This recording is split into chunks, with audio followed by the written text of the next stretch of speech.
다 함께 자리에서 일어나셔서 하나님께 주일 예배를 드리겠습니다.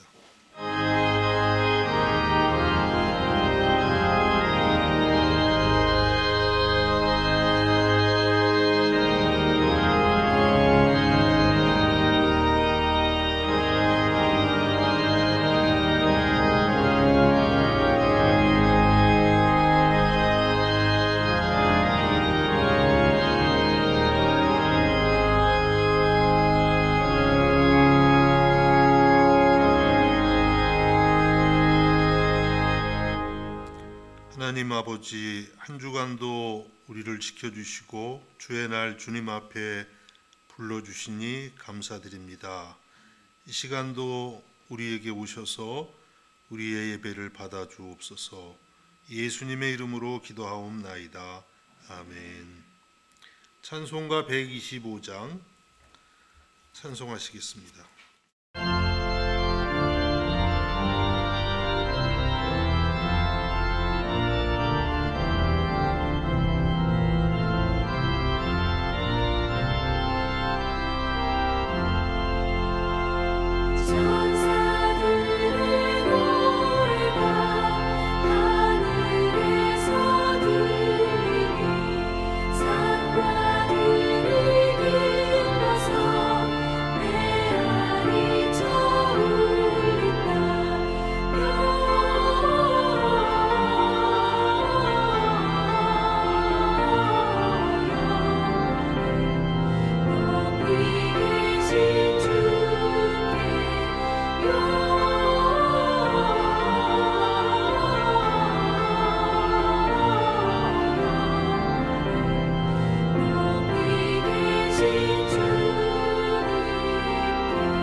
교동문은 119번이 되겠습니다. 119번.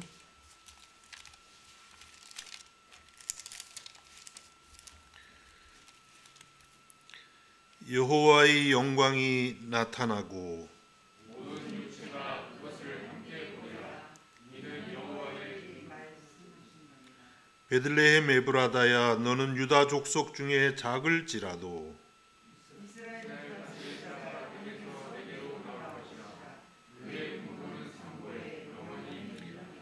이는 한 아기가 우리에게 낳고 한 아들을 우리에게 주신 바 되었는데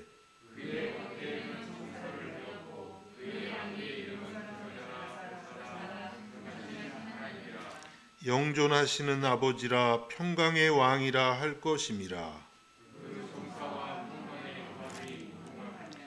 또 다윗의 왕자와 그의 나라에 군림하여 그 나라를 굳게 세우고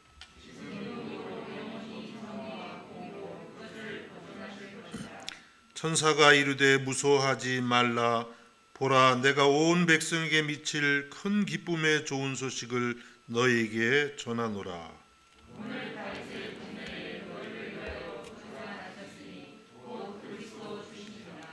아멘. 사도신경으로 우리의 신앙을 고백하겠습니다.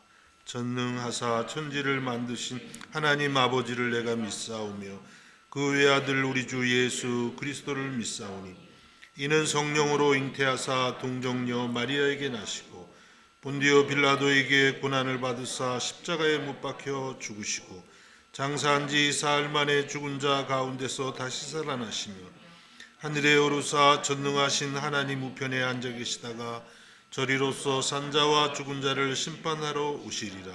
성령을 믿사오며 거룩한 공회와 성도가 서로 교통하는 것과 죄를 사하여 주시는 것과 몸이 다시 사는 것과 영원히 사는 것을 믿사옵나이다. 아멘. 자리에 앉으시겠습니다. 찬송가 123장 찬송하시겠습니다. 내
시간은 이복순 권사님 기도 인도해 주시겠습니다.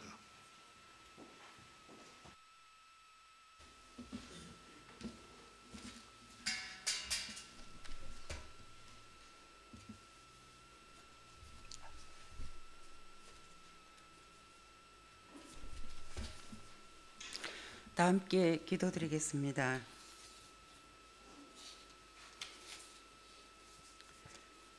사랑의 아버지 하나님, 어제나 오늘이나 영원토록 동일하신 사랑으로 우리를 사랑하시는 아버지 하나님, 우리 죄를 위하여 친히 육신의 몸을 입으시고 십자가에서 피를 흘리시며 우리를 대속해 주신 예수 그리스도의 이름으로 감사와 찬미와 영광을 올려드립니다. 진리의 영이신 성령님, 우리가 아버지 하나님의 크신 사랑을, 예수 그리스도의 대속의 은혜를 깨달을 수 있도록 시시때때로 역사해 주시어서 회개의 마음을, 용서의 마음을, 사랑의 마음을, 감사와 송축의 마음을 고개 숙인 심령마다 채워주심을 감사드립니다. 사랑의 하나님, 세상 죄악 가운데서 살다가 죄악 속에 주저앉지 않고 자신을 보며 절망하지 않고 용서와 은혜의 십자가를 믿는 마음으로 전지하신 하나님, 전능하신 하나님, 무소부재하시며 신묘막적하신 원더풀하신 하나님께 예배를 드리게 하시니 감사드립니다. 예수님, 주님께서 세상에 오셨던 것을 기념하는 성탄절과 한 해의 마무리를 결산을 해야 할 네 번째 대강절 예배입니다. 교회도 개인도 금년 한 해를 뒤돌아보며 우리가 세상에 살아가는 존재의 이유와 목적이 되는 하나님의 영광을 위해 살아왔는지를 가늠해보는 시간이 될 수 있도록 도와주시옵소서. 겸손과 순종으로 하나님의 기쁨이 되었는지, 교만과 이기심으로 하나님의 근심과 슬픔이 되었는지 깨달을 수 있는 지혜와 은혜를 더하여 주시옵소서. 아드벤투스, 친히 세상에 오셔서 대강절의 주인이신 예수님, 임마누엘로 함께 하시며 변이 코로나로 오수선하고 혼란스러운 이 세상을 주님의 빛으로 밝혀주시기를 소원합니다. 예수님의 뒤를 따라 기도하는 저희들이 될 수 있도록 도와주시옵시고, 특별히 주님께서 주신 마음으로 이웃을 위해 엎드려 중보기도를 할 때마다 들으시고 응답하시어서 기적의 역사가 일어나게 도와주시옵소서. 오늘도 생명의 말씀을 전가하시는 귀한 목사님, 능력을 더딥혀 주시어서 말씀을 듣는 우리의 혼과 영과 관절과 골수가 쪼개지는 역사가 일어나게 하옵시고, 그리하여 우리를 위해 이 땅에 오신 예수님, 우리 죄를 위해 십자가를 치신 예수님, 부활하신 예수님, 성천하신 예수님, 지금도 하나님 우편 보좌에서 우리를 위해 중보기도 하시다가 장차 오실 예수님, 이 예수님을 만나는 예배가 될 수 있게 하옵소서. 이러한 복음을 세계 방방곳곳에서 전하시는 귀한 선교사님들 형편 따라 필요 따라 채워주시며 도와주시며 인도하여 주옵소서. 함께하지 못하는 귀한 교우들, 온라인으로 예배를 드릴 귀한 성도님들, 특히 병중에 있는 교우들을 기억하셔서 심령마다 위로하시고 은혜와 능력으로 역사하여 주시옵소서.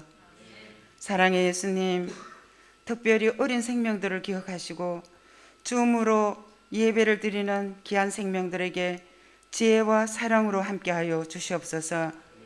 귀한 예배를 위하여 여러 모양으로 수고하는 모든 분들, 하늘의 신령한 복과 땅의 기름진 복으로 채워주실 것을 믿사옵고, 아드벤투스, 우리를 위해 친히 이 땅에 오신 예수님, 동방박사들의 예배처럼 진정한 예배를 드리기를 원하며 우리 주 예수 그리스도의 이름으로 기도드립니다.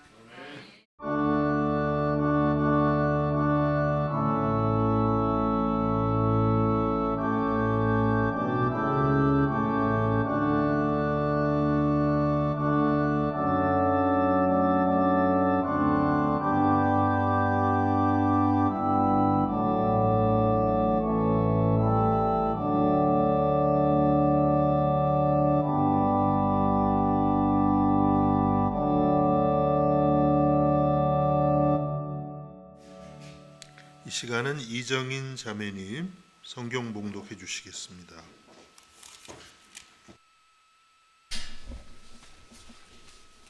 성경 봉독하겠습니다. 헤롯 왕 때 예수께서 유대 베들레헴에서 나심에 동방으로부터 박사들이 예루살렘에 이르러 말하되 유대인의 왕으로 나신 이가 어디 계시냐? 우리가 동방에서 그의 별을 보고 그에게 경배하러 왔노나 하니 헤롯 왕과 온 예루살렘이 듣고 소동한지라. 왕이 모든 대제사장과 백성의 서기관들을 모아 그리스도가 어디서 나겠느냐 물으니 이르되 유대 베들레헴이 오니 이는 선지자로 이렇게 기록된 바 또 유대 땅 베들레헴아 너는 유대 고을 중에서 가장 작지 아니하도다. 내게서 한 다스리는 자가 나와서 내 백성 이스라엘의 목자가 되리라 하였음이니라. 이에 헤롯이 가만히 박사들을 불러 별이 나타난 때를 자세히 묻고 베들레헴으로 보내며 이르되 가서 아기에 대하여 자세히 알아보고 찾거든 내게 고하여 나도 가서 그에게 경배하게 하라. 박사들이 왕의 말을 듣고 갈새 동방에서 보던 그 별이 문득 앞서 인도하여 가다가 아기 있는 곳 위에 머물러 서 있는지라. 그들이 별을 보고 매우 크게 기뻐하고 기뻐하더라. 집에 들어가 아기와 그의 어머니 마리아가 함께 있는 것을 보고 엎드려 아기께 경배하고 보배압을 열어 황금과 유향과 몰약을 예물로 드리니라. 그들은 꿈에 헤롯에게로 돌아가지 말라 지시하심을 받아 다른 길로 고국에 돌아가니라. 네.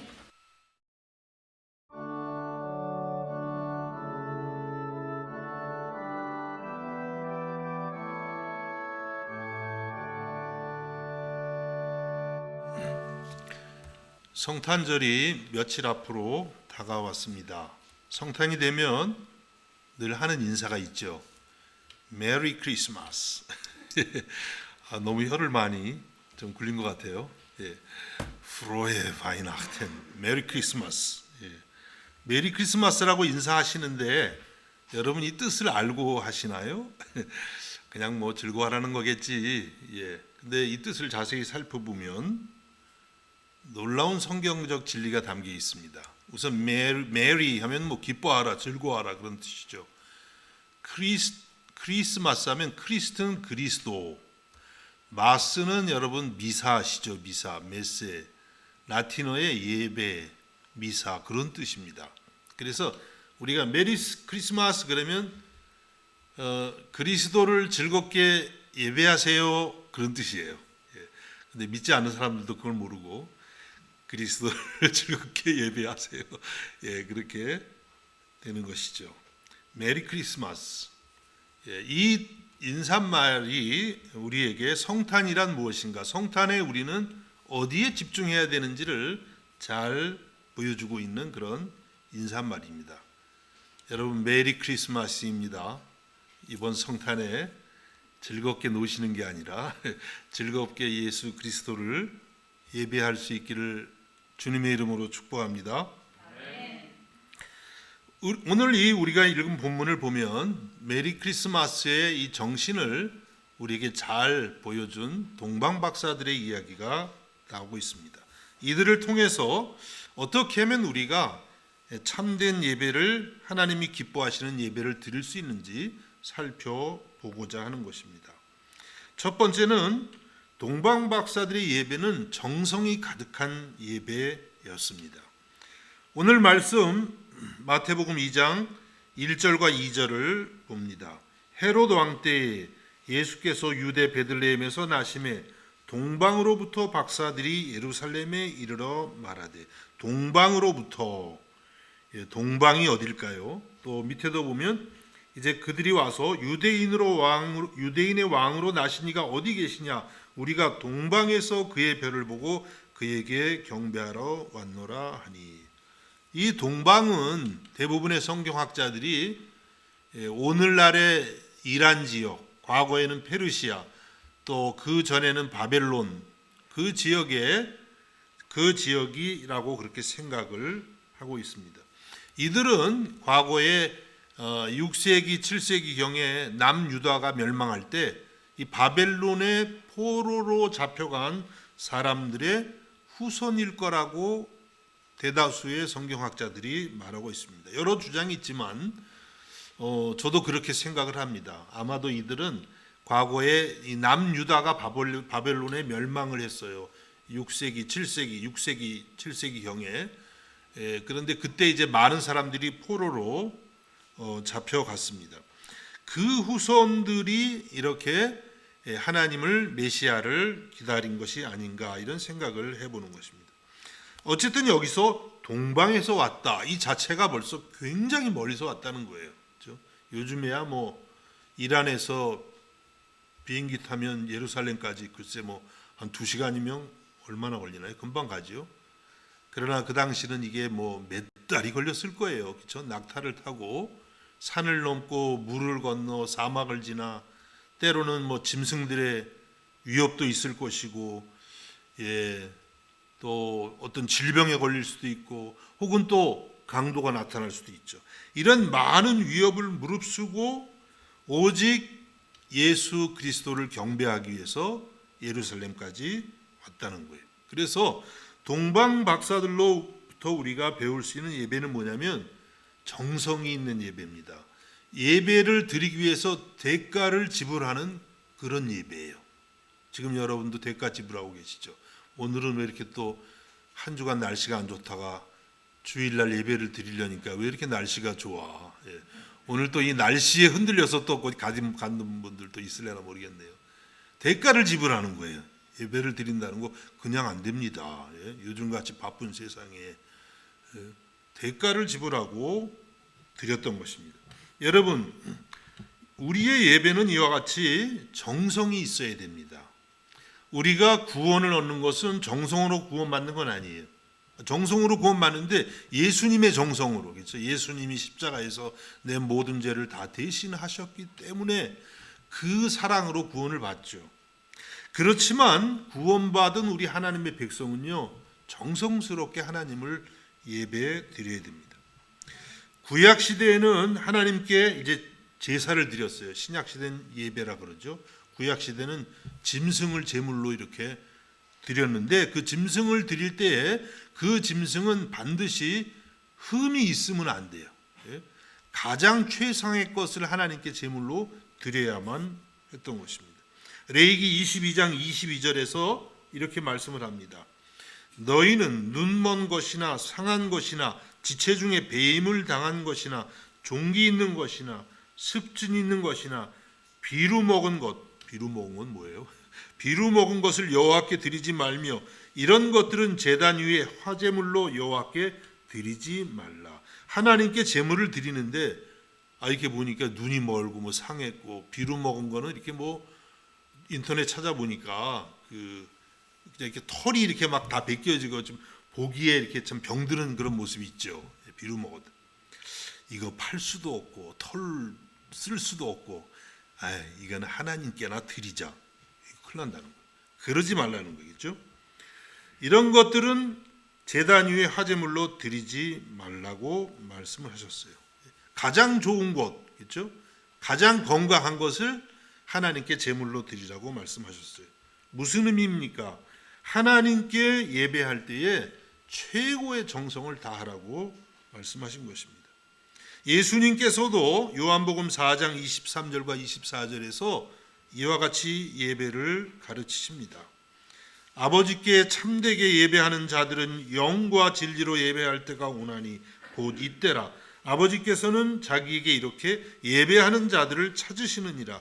하나님은 영이시니 예배하는 자가 영과 진리로 예배할지니라. 하나님은 영이시니, 하나님은 어떤 형식이 아니고, 하나님은 어떤 이런 생명이 없는 그런 존재가 아니라 하나님은 영이시다. 생명이 있는 거예요. 인격이 있고 감정이 있고 의지가 있고 다 있으세요.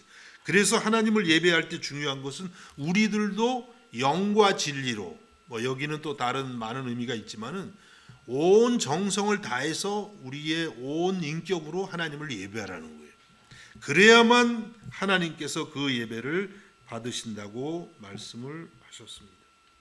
그리고 예수님께서는 하나님은 바로 이렇게 예배하는 자들을 찾는다 그랬어요.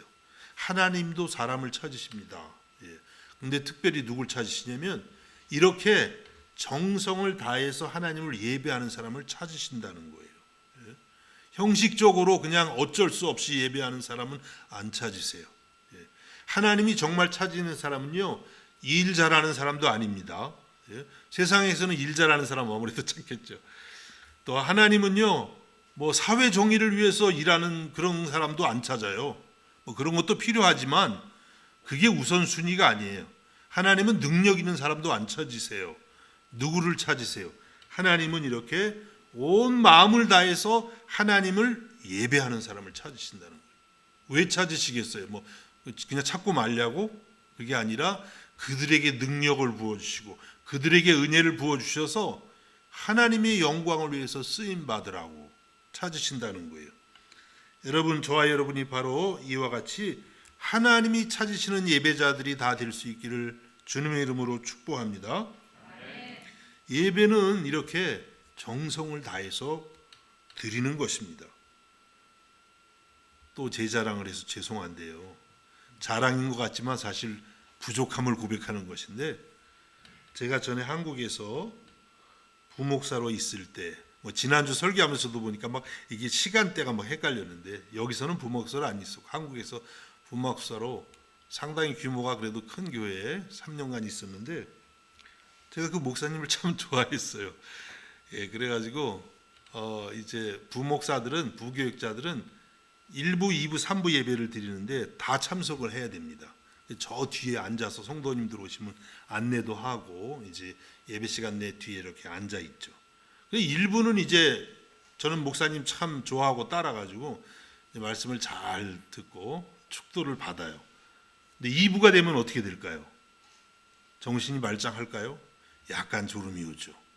졸다가도 축도하시겠습니다. 그러면 제가 그냥 눈을 바짝 뜨고, 이 축복은 다른 사람 모르지만 내가 다 받아야 돼. 이렇게 다 조금도 흘리지 않고 다 받아야지. 축도를 열심히 받았어요. 1부, 2부, 3부. 그냥 축도를 일주일에 3번씩 해가지고 3년을 그렇게 제가 온 마음을 다해서 받았다고 생각해 보세요. 제가 얼마나 복을 받았겠어요. 네? 큰일 났어요. 이 받은 복을 어떻게 다 할지 여러분에게 좀 나눠주면 좋겠네요. 예? 무슨 말씀을 드리고 싶냐면, 여러분, 우리가 예배를 형식적으로 드리면 안 된다는 거예요. 물론 그렇게 드리는 것도 좀 안 드리는 것보다 낫겠지만은, 정성을 다해서 하나님께 나와서 하나님을 예배할 때에 하나님께서 우리에게 하늘의 복을 주실 줄로 믿습니다. 정성을 다하는 예배는 중요한 것이 있는데, 그것은 미리 준비한다는 것입니다. 어떠세요? 여러분 오늘 나오실 때 준비하셨나요? 아니면 10시 반쯤 되는데 저 오늘 주일이지, 혹시 뭐 이런 분은 안 계실 거예요. 그런 분들은 이제 나오기가 거의 어렵겠죠. 미리 준비하는 거예요. 오늘 동방 박사들을 보면, 동방 박사들은 황금과 유향과 몰약을 보배합에 잘 챙겨서 예수님께 드릴 예물을 미리 준비했어요. 뭐 이거 그냥 막 준비했을까요? 고민을 많이 했을 것 같아요. 예수님이 누구시지? 우리가 그동안 들은 예수님 누구시지? 거기에 합당한 예물은 무엇일까? 고민을 많이 했어요. 가격은 얼마나 해야 될까? 근데 이분들이 황금이 들어가 있네요. 야, 황금은 또 얼마나 해야 될까? 크기를. 고민을 많이 하고 기도하는 가운데 예물을 준비해서 예수님께 드렸던 거예요. 그래서 이들의 예배가 주님이 받으실 만한 예배가 되었던 것입니다. 여러분, 우리들도 이렇게 미리 준비할 때에 하나님이 그 예배를 받으세요. 고린도후서 9장 5절에 이렇게 말씀합니다. 그러므로 내가 이 형제들로 먼저 너에게 가서 너에게 전한 약속한 연보, 헌금이죠. 연보를 미리 준비하게 하도록 권면하는 것이 필요한 줄 생각하였노니 이렇게 준비하여야 참 연보답고 억지가 아니니라. 하나님께 헌금을 드릴 때에도 미리 준비해야 된다는 거예요. 마음의 생각을 하고. 예? 또 너무 또 믿음의 범위에 넘어가게 많이 하면 안 되잖아요. 헌금 해놓고 또 시험 들어서 다시 줄 수 없나요? 혹시 이런 분 없겠지만 하나님 제 실수였습니다. 뭐 이러면 안 되지요. 미리 생각해서 또 내 분수에 그래도 조금은 지나칠지 모르지만 어느 정도 맞게 기도하는 가운데에 그렇게 해야 되는 것이죠. 그래서 잘 준비해야만 참 연보답다는 거예요. 여러분, 이렇게 우리가 늘 예배를 준비할 수 있기를 바라는 것입니다. 그래서 토요일이면 어제 토요일이죠. 내일 주일이지. 벌써 마음가짐을 가져야 되는 거예요. 친구들하고 밤새 놀다가 뭐 새벽 한 3시쯤 주일인가? 그러면 안 된다는 거죠. 토요일은 좀 뭐 일찍 자기도 하고, 그렇죠? 옷도 경건한 옷으로, 화려한 옷이 아니라 경건하고 단정하게 미리 정해놓고, 그렇죠? 또 말씀드린 것처럼 헌금도 잘 준비하고, 옛날에 우리 선배들은요, 헌금을 할 때에 크던 작던 그게 중요한 게 아니라 정성을 들여가지고 다리미로 다 드렸대요. 이 구겨진 거를 종이돈을 펴가지고. 저도 조금 그렇게 해본 적이 한 몇 번 있는 것 같은데 못 그래요. 어떻게 그렇게 그걸 다 정성스럽게 했을까? 정성이죠. 정성을 드린 것입니다. 무엇보다도 예배를 나오기 전에 우리는 예수 그리스도의 은혜를 생각해야 돼요. 우리는 우리의 이 모습으로는 주님을 만날 수가 없습니다. 너무나 죄인이기 때문에 거룩하신 하나님 앞에 나갈 수가 없지요. 그런데 예수님이 날 대신해서 십자가에서 흘려주신 그 속죄의 피를, 보혈을 의지할 때 담대함이 생기는 거예요. 나갈 수가 있겠구나. 용서받은 죄인이구나. 하나님의 자녀구나. 이런 믿음을 갖게 되는 것입니다. 여러분, 동방박사들처럼 정성을 다하고 미리 준비하는 예배를 드릴 수 있기를 주님의 이름으로 축복합니다. 두 번째 동방박사들의 예배는요, 삶이 예배가 됐어요. 삶이, 생활이. 우리가 이제 고민이 있잖아요. 예배는 예배대로, 생활은 생활대로. 근데 동방박사들을 보니까 삶이 곧 예배가 되더라고요. 그러니까 그 예수님께 나가서 예배를 드릴 때는 더 풍성한 것이죠. 여러분, 오늘 동방박사들 앞에서도 말씀드렸지만은 이들은 BC 6세기 혹은 7세기경에 바벨론으로 끌려간 유대인 포로들의 후손들일 것입니다. 당시에 그 유대에서 잡혀온 포로들은요, 외국 땅에서 살았지만 메시아를 간절히 기다리면서 그렇게 살아갔습니다. 또 포로 신분이었지만 최선을 다해서 살아갔어요. 그래서 구약 성경에 보면 다니엘과 같은 사람은 비록 포로 신분이었지만요, 그 바벨론의 총리가 돼요. 총리, 국무총리. 그리고 여러 왕이 바뀌는데도 계속 총리를 해요. 또 나중에는 페르시아로 제국이 바뀌는데도 또 총리를 해요. 무슨 뜻이에요? 그만큼 지혜가 탁월한 사람이었다는 거예요. 여기 본문에 나오는 이 동방박사들 또한 그와 같이 성실한 삶을 살아서 이 동방에서 훌륭한 그런 지위를 갖고 있었던 사람이었습니다. 이들의 직업은 무엇입니까? 하늘의 별을 연구하는 사람들이었어요. 근데 여러분, 오늘날은 이렇게 별자리 뭐 그러면 신문에 막 뭐 나오잖아요. 혹시 그런 거 보는 분 있어요? 여긴 그런 거 참 많이 보는 것 같더라고요. 그거 보지 마세요. 그거 보다 보면은요, 미신에 빠집니다. 근데 예전에 이 성경에서 나오는 동방의 박사들은 그런 사람들이 아니에요. 뭐 저도 그걸 잘 모르는데 이제 학자들의 말에 의하면 이들은 누구냐면 오늘날로 말하면 천문학자. 대단하잖아요. 하늘의 별을 보면서 연구하고 뭐 거기에 따르는 계절과 날씨를 분별하고 뭐 이런 사람들이 있죠. 천문학자, 과학자. 그러니까 그 당시에 최고의 지식인들이고 최고의 학자들이라는 거예요, 이 사람들이. 그러니까 대단한 사람들이 아기 예수를 지금 경배하러 온 것이에요. 그래서 이들은 이제 하늘의 별을 연구하면서 그 일을 통해서 예수 그리스도를 만나기를 원했던 것이에요. 하나님께서 이 별들을 통해서 우리에게 그리스도가 오시는 것을 계시해 주시기를 그런 마음으로 연구를 했다는 것이죠. 그러다가 어느 날 하늘에서 이상한 별을 하나 보게 된 것입니다. 그리고 보니까 빛이 나는데 굉장히 신비하고 굉장히 참 놀라운 그런 별인 거예요.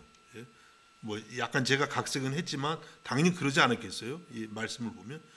그래서 그들은 깨닫기를 그동안 우리가 기다리던 메시아가 이스라엘에 탄생하셨구나. 하나님이 그것을 알려주시는구나. 이런 생각을 하게 되었다는 것이에요.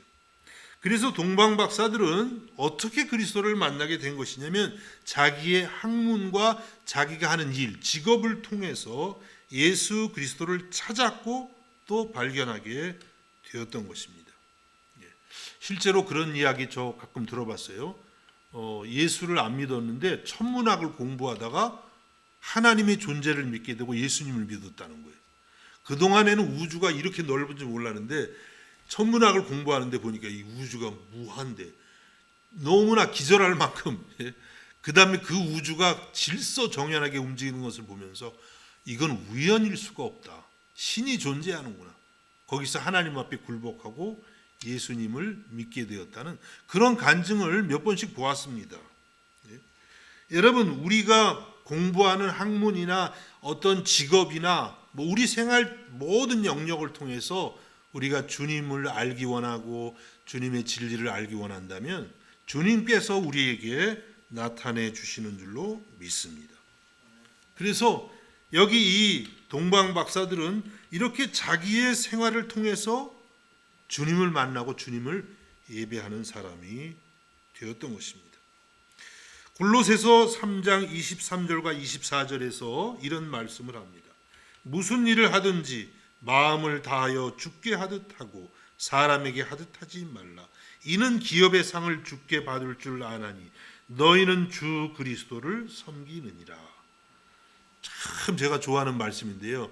실천을 그대로 좀 못해서 그렇지 이 말씀이 얼마나 진리인지 모르겠어요. 무슨 일을 하든지 마음을 다하여 주께 하듯 하고 사람에게 하듯 하지 말라. 공부하는데 내가 이 공부해서 내가 좀 잘 먹고 잘 살아야지, 인기 좀 얻어야지, 이렇게 하지 말라는 거예요. 죽게 하듯 하라. 내가 이거 다 공부하면서 여기서 주님도 더 알고 진리도 더 깨닫고 이것을 해서 주께 영광을 돌리고 하나님 나라를 위해서 써야지. 그렇게 하라는 거죠. 이는 기업의 상을 주께 받을 줄 아네. 그렇게 되면 하나님께서요 그걸 통해서 상을 주신다는 거예요. 상을. 너희는 주 그리스도를 섬기느니라. 그러니까 우리가 섬긴다는 게 예배한다는 뜻이거든요. 똑같은 뜻인데 이 시간에만 예배하는 게 아니라요. 우리의 가정에서 죽게 하듯 하면 그게 예배고, 우리가 공부할 때 죽게 하듯 하면 그게 예배고, 직장에서 죽게 하듯 하면 그게 예배고, 그것을 하나님이 받으신다는 거예요. 그리고 그 사람에게 거기에 합당한 상급을 주신다는 거예요. 그래서 여러분 상급 놓치지 마십시오. 여러분이 일하는 곳에서 죽게 하듯 하면요, 그게 다 상급이 돼요. 언제 어떻게 그 상이 올지를 몰라요. 놀랍게 오는 거예요. 약속하시는 거예요. 그래서 이 동방 박사들은 자기들의 공부하고 연구하는 일을 통해서 주님을 섬긴 거예요. 그리고 놀라운 상을 받았습니다. 어떤 상이에요? 바로 탄생하신 아기 예수를 만나서 예배하는 그 처음 대열에 서게 된 그런 놀라운 상급을 받았던 것입니다. 여러분, 우리들도 이 동방 박사들처럼 삶이 예배가 될 수 있기를 주님의 이름으로 축복합니다. 이 동방 박사들이 삶이 또 예배가 된 것은요, 하나만 더 말씀드리면 하나님의 말씀을 생활에 적용한 것입니다. 하나님 말씀을 그냥 읽고 만 것이 아니라, 듣고 만 것이 아니라 생활에 적용을 한 거예요. 적용. 오늘 본문 마태복음 2장 3절에서 6절 말씀입니다. 헤롯 왕과 온 예루살렘이 듣고 소동한지라. 헤롯 왕이 당황했어요. 왕이 태어났다니까. 내가 왕인데 어떤 또 왕이 태어났다고 하게 된 거죠. 왕이 모든 대제사장과 백성의 서기관들을 모아 그리스도가 어디서 나겠느냐 물으니, 왕이 대제사장들하고 서기관들, 종교, 그 당시에 종교 지도자들이죠. 종교인들을 불러 모아서 메시아가 그리스도가 어디서 나겠느냐? 왜 물었어요? 나중에 보면 찾아서 제거하려고 물었어요. 5절에 이르되 유대 베들레헴 이오니 이는 선지자로 이렇게 기록된 바. 그 종교인들이 답을 합니다. 유대 베들레헴에서 나는데 선지자, 구약의 선지자 미가 선지자가 미가서 5장 2절에서 예언을 했습니다. 또 유대 땅 베들레헴아 너는 유대 고을 중에서 가장 작지 아니하도다. 내게서 한 다스리는 자가 나와서 내 백성 이스라엘의 목자가 되리라 하였습니다. 하나님께서 미가 선지자를 통해서 예언을 하시기를 유대 땅 베들레헴 에브라다야 네가 결코 작지 않다. 너 그 땅에서 이스라엘을 다스리는 목자가 나실 것이다. 메시아의 탄생을 예언을 했던 것입니다. 이렇게 이제 대제사장들과 서기관들은 메시아의 탄생의 그 말씀을 잘 알고 있었어요. 그런데 오늘 본문에서 놀라운 것은요, 이 대제사장과 서기관들이 메시아를 확인해 보기 위해서 베들레헴으로 가지 않았다는 거예요. 정말 메시아를 기다리는 사람들이라면 어떡하겠어요? 뭐라고? 한번 가봐야지. 베들레헴으로 한번 가봐야지 하고 막 설레는 마음으로 가지 않았을까요? 뭐 헤로드 왕은 워낙 악한 왕으로 유명하니까 그렇다고 치더라도 이렇게 하나님을 믿는다고 했던 이 사람들은 마땅히 찾아갔어야 했을 텐데 그렇지 않았습니다. 무슨 의미입니까? 그들은 성경 지식은 많았지만 그 성경 지식이 생활에 유익이 안 된 거예요. 자기 생활에 적용이 안 됐어요. 순종이 안 돼. 그냥 지식 머리에만 그냥 알고 있는 거예요. 이럴 수도 있다는 게 놀랍죠? 그러면 동방박사들은 어떻게 했나요? 동방박사들은 마태복음 2장 9절과 10절을 보니까 이렇게 말씀합니다. 박사들이 왕의 말을 듣고 갈새 동방에서 보던 그 별이 문득 앞서 인도하여 가다가 악이 있는 곳 위에 머물러 서 있는지라 그들이 별을 보고 매우 크게 기뻐하더라. 박사들은 왕의 말을 듣고, 그러니까 베들레헴에서 탄생했다는 이 말을 듣고 곧바로 베들레헴으로 가는 것입니다. 근데 가는데 보니까 그 동쪽에서 동방에서 봤던 그 별이 나타나서 자기를 인도해 주는 거예요. 하나님께서 우리가 가는 길을 인도해 주시는구나. 확신을 주시는구나. 그래서 기쁜 마음으로 예수 그리스도를 찾아 나섰던 것입니다. 이 동방 박사들은 대제사장이나 서기관들에 비하면 성경 지식이 많이 부족했던 것 같아요. 동방에서 살아서 성경이 부족했는지 어쨌든 부족하니까 어디서 탄생할지는 몰랐잖아요. 그렇지만 이 동방 박사들은 어떤 사람이에요? 하나님 말씀을 듣자마자 바로 순종해서 생활에 적용을 했던 사람인 것입니다. 그래서 이제 이들이 이렇게 주님을 만나는 축복을 얻게 된 것입니다. 여러분, 우리는요 성경을 많이 읽어야 됩니다. 지식도 많이 쌓아야 되죠. 창세기 찾으라 그러는데 요한계시록 쪽에서 찾으면 안 되잖아요. 혹시 그런 분은 안 계시죠? 이 성경 찾는 것도 한 3년 걸린대요. 자꾸 봐야 됩니다. 그래서 익숙하게 하고 익혀야 되고 성경 지식도 늘려야 되죠. 성경을 그냥 무조건 읽는 게 최고예요. 계속 읽어도 또 몰라요. 저는 성경을 보면 볼수록 너무 모른다는 생각이 들어요. 이럴 수가 있나. 그래서 제가 혼자 생각하기를 이제 조금 아나 보다. 성경을 안다고 생각하면 이제 모르니까 안다 그러는 거지. 계속 읽다 보면 이렇게 너무나 익힐 것도 많고 이거 한도 끝도 없네. 이제 100분의 1도 모르네. 이런 생각이 들더라고요. 그래서 내가 조금 아나? 이런 생각도 이제 이것도 교만이죠. 성경을 알아야 돼요. 자꾸 익혀야 됩니다. 그런데 성경을 많이 아는 것보다도 어떻게 보면 더 중요한 것은요. 그 아는 말씀을 내 생활에 적용하는 거예요. 그렇지 않으면 그 말씀이 내 말씀이 아닌 거예요. 지식에 불과한 것입니다. 요한계시록 1장 3절에 이렇게 말씀합니다. 이 예언의 말씀을 읽는 자와 듣는 자와 그 가운데 기록한 것을 지키는 자는 복이 있나니 때가 가까움이라.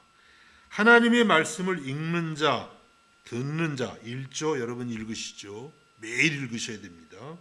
생명의 삶 순서에 따라 인터넷 들어가면 바로바로 나옵니다. 매일 읽어야 되고 들어야 되죠. 들으시죠. 지금 그 다음에 또 중요한 거는 왜 읽고 듣냐면 그 가운데 기록한 것을 지키기 위해서. 지켜야 내 말씀이 되는 거예요. 순종이 중요한 것입니다. 예를 들어서 쉽게 말씀드리면 우리가 잘 아는 범사에 감사하라. 이 말씀 모르는 분 혹시 계세요? 다 아시죠? 범사에 모든 일에. 근데 범사에 불평하고 있으면 이 말씀은 내 말씀이 아니에요. 아직 내 것이 안 돼요.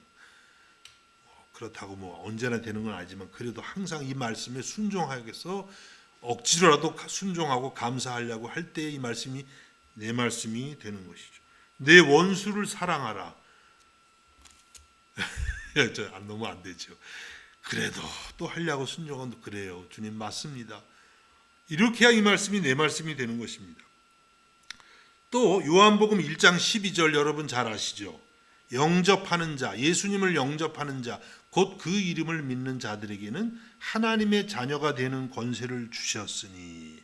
이런 아주 기본적인 말씀이에요. 예수님을 내가 내 마음에 주님으로 영접하면 하나님의 자녀가 되는 권세를 받은 거예요. 하나님 자녀가 된 거예요. 그러면 내가 하나님 자녀이면 하나님은 나의 누구예요? 나의 아버지, 하나님 아버지. 나는 하나님의 자녀. 이 확신이 있어야죠. 내가 하나님의 자녀일까? 마귀 자녀 아니야 혹시? 예. 그렇게 되면 이 말씀 요한복음 1장 12절이 아직 내 말씀이 못 된 거예요. 교회를 오래 다녀도요 구원받은 확신이 없는 경우가 많습니다. 하나님 자녀된 확신이 없는 경우가 많아요. 하나님을 아버지로 당당하게 못 부릅니다. 예? 그러면 안 된다는 거예요. 요한복음 1장 12절 이 말씀을 내 마음에 확실히 믿고 내 마음에 적용해서 확신을 가져야만 되는 것입니다. 여러분 동방 박사들처럼 하나님의 말씀을 들을 뿐만 아니라 그 말씀을 순종하고 그 말씀을 여러분의 마음과 삶에 늘 적용하기를 힘쓰시기를 바랍니다. 그때 여러분의 삶이 예배가 되고 여러분의 삶을 통해서 하나님을 높이는 역사가 있게 될 줄로 믿습니다. 이제 마지막 세 번째 내용은 동방박사들의 예배는 어떤 예배냐면 신앙 고백이 있는 예배예요. 신앙 고백이 깊이 담겨져 있습니다. 이제 드디어 별의 인도를 따라 이들이 예수님 계신 곳에 도착했습니다. 어떻게 했나요? 11절에 집에 들어가 아기와 그의 어머니 마리아가 함께 있는 것을 보고 엎드려 아기께 경배하고 보배합을 열어 황금과 유향과 몰약을 예물로 드리니라. 예, 아기와 그의 어머니 마리아가 함께 있었습니다. 예, 그들을 보고 엎드려 아기께 경배했습니다. 마리아에게는 경배를 안 했죠. 예, 아기께 예수께 예수님이 성탄의 핵심이에요. 예수 그리스도께 엎드려서 경배했다고 했습니다. 근데 여러분 이것을 믿음이 없이 바라보면 너무 이상하지 않아요? 동방에서 온 박사들 나이도 좀 있지 않았을까요? 왠지 그럴 것 같지 않아요? 그리고 왔는데 아니 아기가 이제 막 태어났는데 거기에 엎드려 가지고 경배 받으소서 예수님께 이렇게 절을 하는 거예요. 너무 이상하잖아요. 무슨 뜻이 되겠어요? 이 동방 박사들은 이 예수가 아기지만 하나님의 아들이시고 유대인의 왕이시고 그리스도라는 믿음이 있었던 것입니다. 그래서 그 앞에 경배를 했던 거예요. 말씀드렸죠. 예수님의 출발이 어디시라고요? 이 땅이 아닙니다. 하나님의 나라, 아버지 품 안에서 하나님의 아들이십니다. 하나님과 동등하신 분인데 인간의 몸을 입고 이 땅에 아기로 나셔서 이 비록 아기지만 이분이 하나님의 아들이신 거예요. 왕이신 것입니다. 이것을 그들은 믿었고 이 그리스도께 엎드려 경배한 것입니다. 여러분 참된 예배는 무엇입니까? 이와 같이 주는 그리스도시요 살아계신 하나님의 아들이십니다. 마태복음 16장 16절 외우기도 좋죠. 우리 기독교인의 최고의 신앙 고백, 우리의 신앙 고백의 핵심, 사도신경의 요약. 예수님은 그리스도시요 살아계신 하나님의 아들이십니다. 이렇게 고백하면서 우리 주님께 엎드리는 것입니다. 우리도 한번 엎드려 볼까요? 좀 밑에 내려와 가지고. 예전에는 이렇게 의자도 없었잖아요. 예배, 저도 청년 때 예배 드릴 때 그냥 바닥에서, 그 바닥이 참 좋았어요. 따뜻하고 거기 앉으면 졸음도 오고, 방석 하나 지저분한 거 그냥 한 달씩 안 빠른 방석 놓고 그냥 거기에 이 사람한테 저 사람한테 앉아가지고 그리고 예배 드리는 거예요. 그죠? 기도할 땐 다 무릎 꿇고. 근데 요즘은 저도 한국에 가면 식당에를 못 가겠어요. 이게 의자가 있으면 좋고 의자가 없으면 바닥에 앉는데 앉지를 못해가지고 이게 완전히 뭐 서양인 이제 됐는지 이렇게 저렇게 이렇게. 그래서 아는 분들은 저 때문에 일부러 의자 있는 식당을 찾더라고요. 이제 무릎 꿇고 기도를 얼마나 할지 모르겠어요. 의자에만 앉아가지고 가끔 무릎 꿇고 일부러 기도도 해보는데 그리고 오래 못 하겠더라고요. 예배, 참된 예배는 뭐냐면 예수님을 하나님의 아들로, 그리스도로 고백하면서 그분께 엎드리는 거예요. 여러분, 이와 같은 예배가 있기를 간절히 원합니다. 그러면서 이들은 엎드려 경배하면서 예물을 드렸습니다. 어떤 예물인가요? 황금과 유향과 몰약이에요. 왜 이걸 드렸을까요? 그냥 뭐 비싸고 값진 것이라 드렸을까요? 다 비싼 거. 황금도 비싸고 유향도 굉장히 귀한 향이고요. 그리고 몰약도 귀한 일종의 이것도 향인데 귀한 것이에요. 그런데 이것은 단순히 비싸고 귀해서 드린 것이 아닙니다. 거기에는 더 중요한 이유가 있는데 예물 하나하나에 그들의 신앙 고백을 담은 것이에요. 우선 황금은 무엇입니까? 황금은 예수님을 왕으로 고백하는 것입니다. 고대 사회에서 왕을 만나려면은 황금 예물을 준비해야 된대요. 그래서 여기서 동방 박사들이 예수님께 황금을 드렸다 이러고 예수님 당신은 유대인의 왕이십니다. 더 나아가서 만왕의 왕이십니다. 나의 왕이십니다. 이러고 황금을 드린 것이에요. 당시에 로마 황제 대단했죠. 아우구스도 황제 대단한 자기를 신격화한 그런 황제도 있었고 유대에 오늘 여기 보면 헤롯 왕도 있었죠.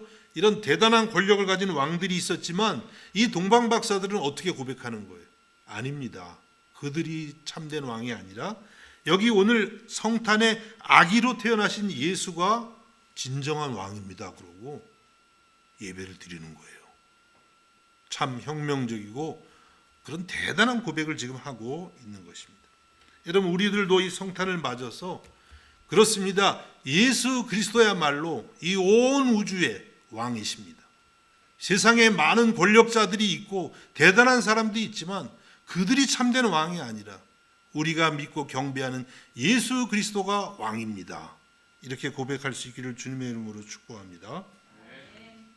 그 다음에는 유향을 드렸습니다.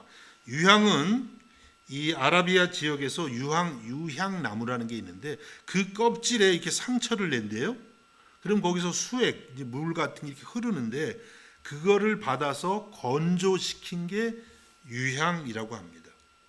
그 수액은 향이 많이 나지 않지만 이렇게 태우게 되면 흰 연기가 나면서 아주 고상한 향이 난대요. 아주 신선하고 우아한 그런 향이 난다는 거예요.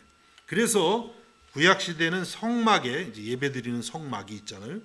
그러면 거기에서 이제 보면 분향단이 있어요. 이 지성소와 성소를 가로막는 휘장 앞에 이렇게 향단이 있습니다.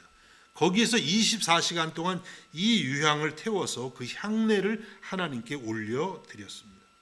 이 유향은 무엇을 상징하냐면 신약 시대에 대제사장으로 오실 그리스도를 나타내는 것입니다.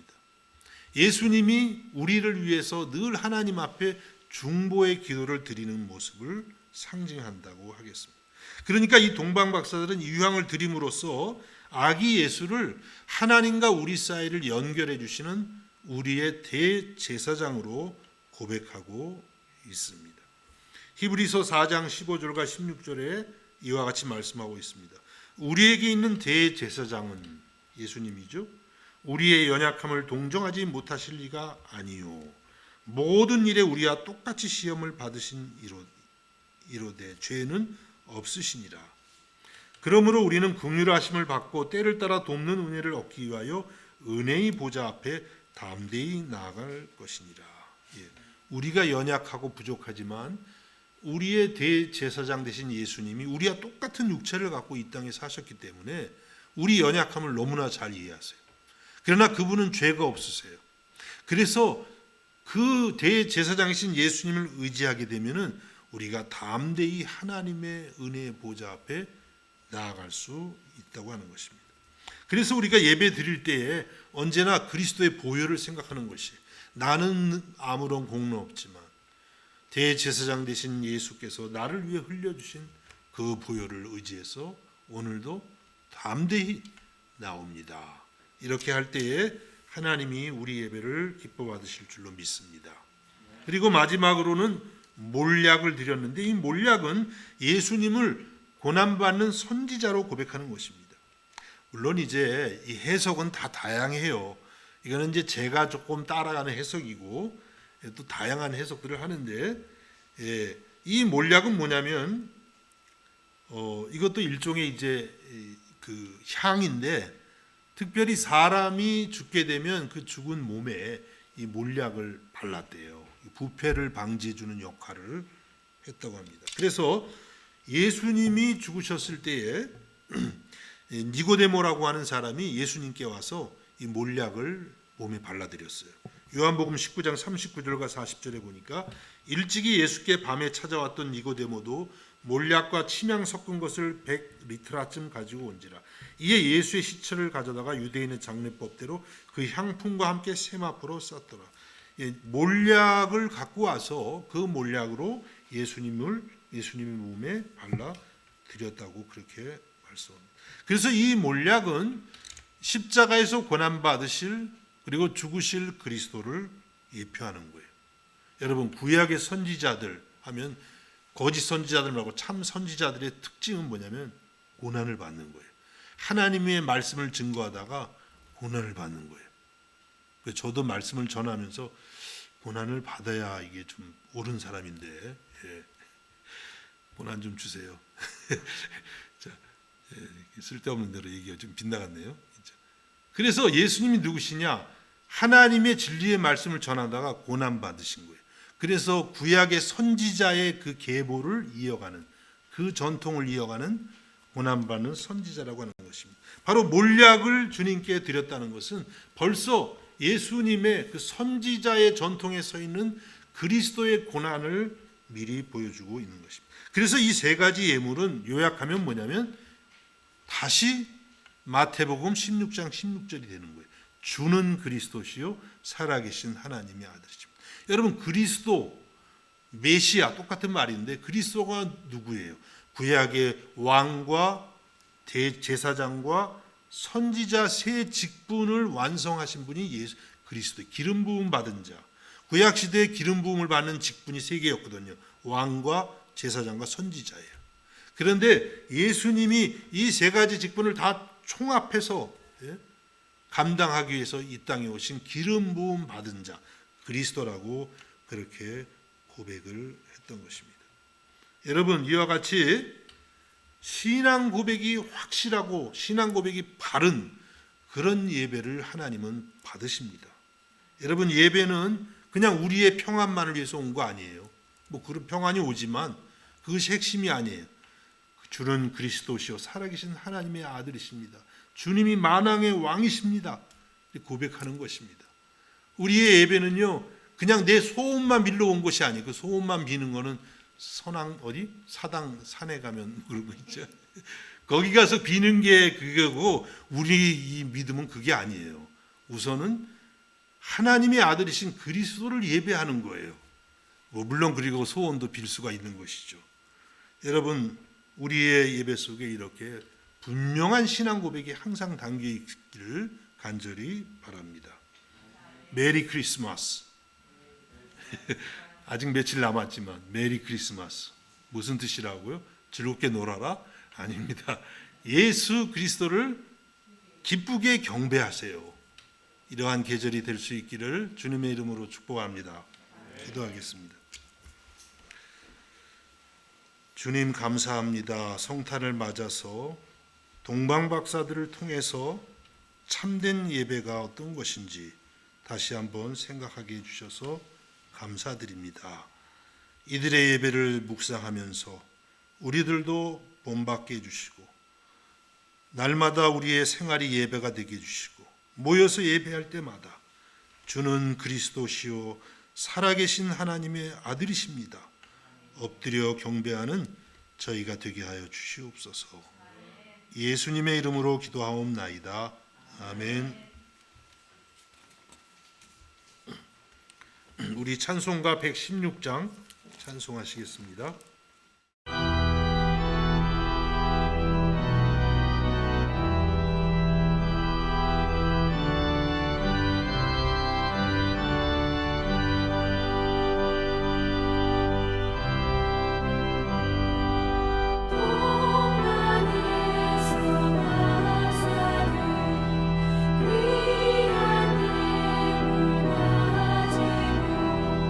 사를 넘고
기도하시겠습니다.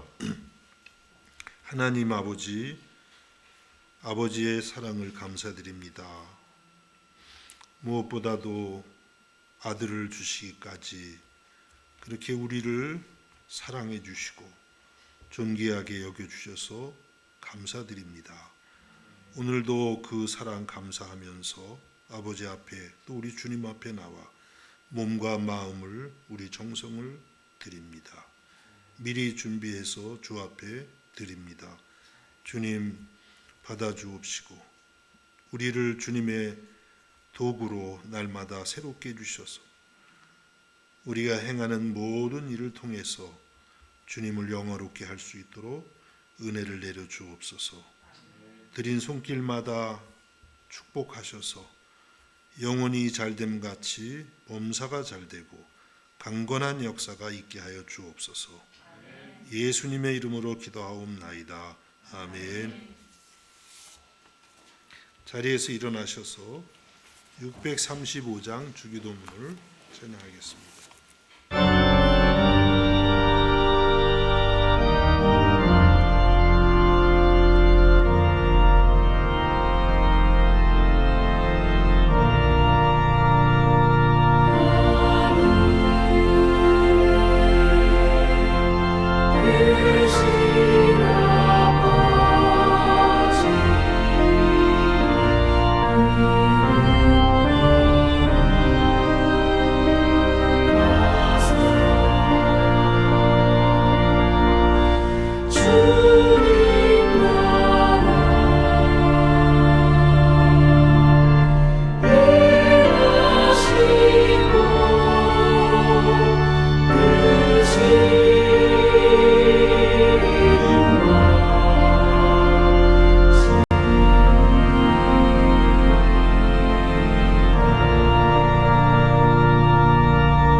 지금은 우리 주 예수 그리스도의 은혜와 하나님 우리 아버지의 무한하신 사랑하심과 성령의 감화와 감동과 충만케 하시는 역사가 이 시간 아버지 앞에 나와 예배하는 사랑하는 성도들 머리 위에 저들의 가정과 학업과 생업 가운데에 이제로부터 영원까지 함께 하시기를 간절히 축원하옵나이다.